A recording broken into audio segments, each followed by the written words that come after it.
John Gill's commentary of the Bible, Genesis chapter 2, verse 17, quote, "But of the tree of the knowledge of good and evil, thou shalt not eat of it, for in the day that thou eatest thereof, thou shalt surely die." Unquote. Verse 17, "But of the tree of knowledge of good and evil, of the name of this tree and the reasons of it." See Gill on Genesis 2:9.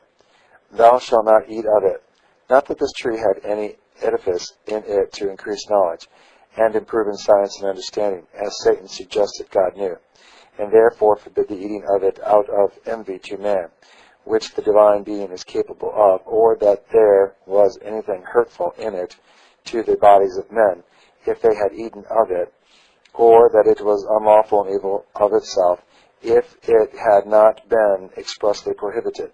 But it was, previous to this injunction, a quite indifferent thing whether man ate of it or not, and therefore was pitched upon as a trial of man's obedience to God, under whose government he was, and whom it was fit he should obey in all things. And since he had a grant of all trees of the garden but this, it was the greater aggravation of his offense that he should not abstain from it.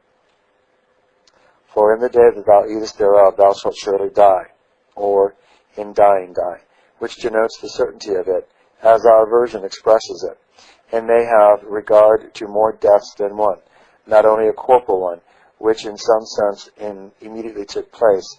Man became at once a mortal creature, who otherwise continuing in a state of innocency, and by eating of the tree of life he was allowed to do, would have lived an immortal life, of the eating of which tree by sinning he was debarred, his natural life not now to be continued long, at least not forever. He was immediately arraigned, tried, and condemned to death, was found guilty of it, and became obnoxious to it, and death at once began to work in him.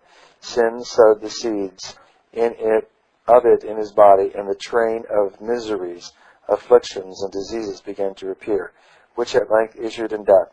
Moreover, a spiritual or moral death immediately ensued. He lost his original righteousness in which he was created.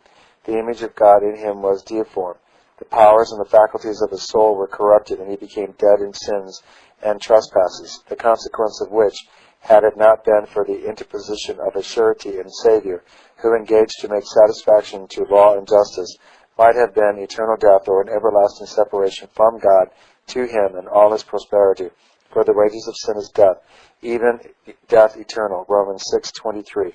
So the Jews interpret this of death both in this world and in the world to come.